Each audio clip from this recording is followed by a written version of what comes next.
हे केशव हे माधव हे गोविन्द रक्ष रक्ष पाहि पाहि परमानन्दा।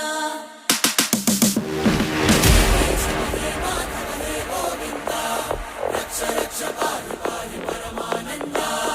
हे केशव हे माधव हे गोविन्द रक्ष रक्ष पाहि पाहि परमानन्दा।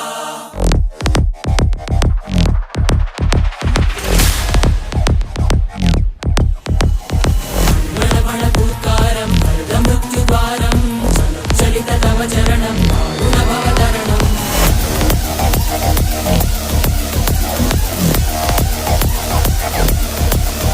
संकल्पबद्धवीहृदयं वेदुमरणभयं वेदुमरणभयं वेदुमरणभयं वाञ्छितमे लोकहितं इति सुमृतव्रतं इति सुमृतव्रतं इति सुमृतव्रतं वाञ्छितमे लोकहितं